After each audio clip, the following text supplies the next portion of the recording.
Há teorias diferentes não só sobre as causas da depressão, mas também sobre a origem de outros sofrimentos mentais. Sejam bem-vindos aqui ao Claramente. Teorias dizem que o deprimido desenvolve sintomas depressivos como uma manifestação de raiva contra si mesmo. Uma dessas teorias explica que pais com comportamento doentio, inconsistentes, ora alegres, ora irritados e nervosos com seus filhos, sem boa manifestação de afeto para com eles, movidos por necessidades egoístas, criam um ambiente imprevisível e hostil para a criança. E como resultado, a criança se sente sozinha, confusa e, finalmente, com raiva. Mas a criança sabe que os pais são o seu único meio de sobrevivência.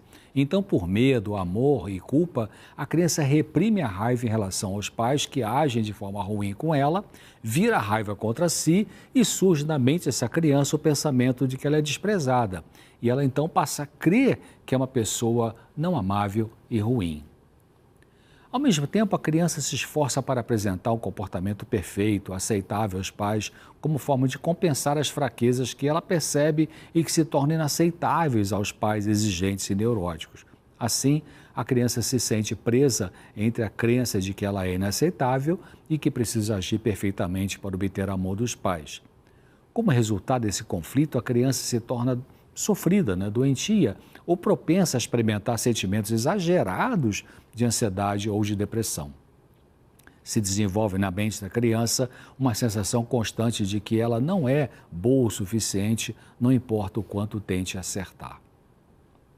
A necessidade doentia de agradar, junto da falha de fazer isso, pode se espalhar na vida da criança e assim ela pode começar a sentir a necessidade exagerada de ser amada por todos, os membros da família, seus coleguinhas, e outras pessoas. Então, o objetivo do tratamento psicológico, nessa abordagem que a gente chama de psicodinâmica, pode ser ajudar a criança, agora quando se torna adulta então, e que sofre de depressão na vida adulta, ou tem outro sintoma, então essa ajuda psicoterápica vai oferecer informações sobre os erros de sua crença na sua inadequação, para que a necessidade de se punir e de ser alguém perfeito, essa autoexigência severa, diminua. Por exemplo, um marido que teve uma infância com pais críticos demais para com os filhos, que depreciava esses filhos, não manifestava elogios e carinho, esse menino cresce e se torna um adulto e pode se casar com uma mulher que repete o papel dos pais dele, depreciando ou não valorizando em nada, sendo uma esposa que age às vezes de forma egoísta, sugadora de atenção, favorecendo o surgimento de depressão nesse homem. E o adulto que teve uma infância dolorosa do ponto de vista emocional, tendo sofrido por causa de comportamentos ruins dos pais, vai ter dificuldades em seus relacionamentos com outras pessoas sem ser o cônjuge. Por exemplo, ela pode ter no trabalho um colega ou um chefe que repete o papel ruim, depreciador dos seus pais, e isso favorece a tristeza na pessoa que é sensível. Então, imagine por um momento como deve ser doloroso, para o indivíduo que primeiro teve uma infância vivida com pais que não sabiam valorizar e que na vida adulta, então, às vezes tem um cônjuge que também desvaloriza e critica mais do que elogia. E ainda em cima disso, vive no ambiente de trabalho com uma pessoa que tem uma atitude semelhante de desvalorizar. Deve ser difícil, Então, nós podemos dizer que na depressão, seja na doença bipolar ou não, existe uma luta contínua que as pessoas deprimidas enfrentam para tentar manter o contato emocional com as pessoas importantes na vida dela.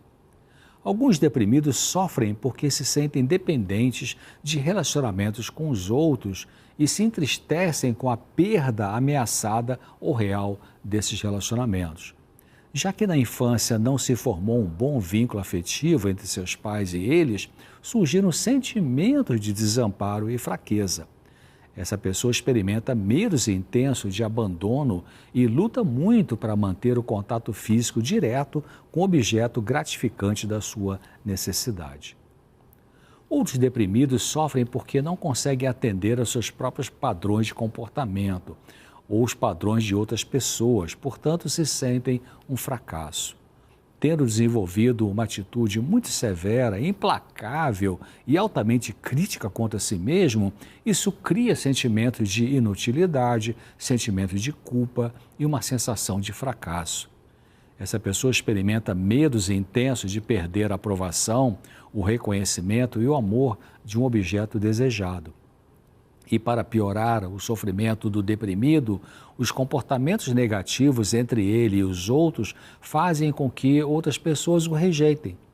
Isso pode gerar um ciclo vicioso negativo, no qual o deprimido solicita demais dos outros, essas outras pessoas começam a evitar e rejeitar negativamente esse deprimido, e ele se sente rejeitado, aí pede demais atenção, isso cansa os outros que se afastam dele, piora os sintomas depressivos e assim vai. O tratamento psicológico tem como meta, nesse contexto, ajudar as pessoas deprimidas a saírem desse ciclo negativo. Quando nos primeiros relacionamentos da vida, geralmente com pai e mãe ou outro cuidador, ocorre abuso ou negligência, as pessoas vítimas desse ambiente disfuncional muitas vezes acabam não se sentindo muito confortáveis em relacionamentos posteriores na vida adulta, quando esses relacionamentos recriam, de alguma forma, essas dinâmicas iniciais de abuso ou negligência. Como eu comentei, uma pessoa pode ter na idade adulta um relacionamento na vida conjugal, ou com um colega do trabalho, ou com outro parente, uma transferência de sentimentos que haviam no passado com pessoas da infância. Então, junta a fome com a vontade de comer, ou seja, junta o sofrimento do passado com o do presente e isso produz depressão ou outro transtorno emocional. Por exemplo, uma mulher que teve um relacionamento difícil com seu pai ao longo da infância pode reagir com raiva em relação a outros homens adultos, sem ter ideia do motivo pelo qual ela faz isso. Ele pode acabar sabotando o desenvolvimento de bons relacionamentos, seja na área do casamento, em amizades ou na sua carreira profissional, por não conseguir se controlar em função do que sofreu com seu pai na infância e que trouxe para a vida adulta. A psicoterapia, nesse exemplo, visa ajudar essa mulher a tornar-se consciente do seu padrão preconceituoso contra homens, embora sendo ela uma pessoa cheia de ideias e desejo romântico na cabeça, ajudando-a a processar seus sentimentos de raiva e rejeição contra pessoas do sexo masculino e oferecendo um novo modelo de como um relacionamento pode ser confiável, não abusivo, e recebendo ajuda também para perdoar esse pai e assim ela poder passar a ter uma atitude positiva em relação à figura masculina na sua vida, para que não mais transfira seus problemas com seu pai para outros relacionamentos.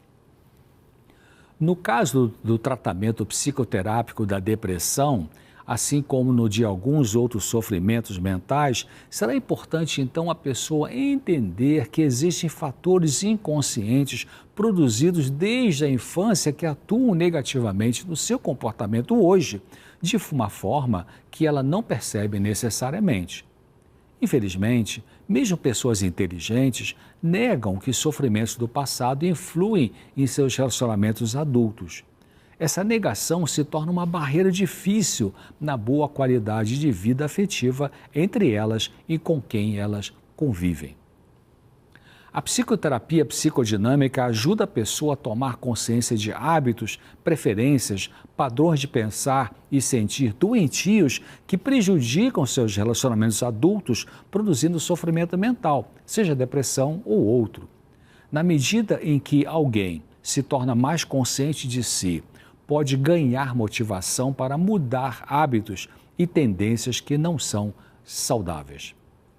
Bom, era isso que eu queria trazer para você hoje. Então faça um esforço para você se envolver em algum tipo de atividade, uma leitura, um seminário, um grupo de apoio que vai te ajudar a se conhecer melhor. Psicoterapia, quem sabe uma terapia psicológica durante algum tempo, para você poder melhorar seus sofrimentos com depressão ou com outras situações, especialmente aquelas coisas que te machucaram no passado e que estão prejudicando a sua vida hoje na vida adulta.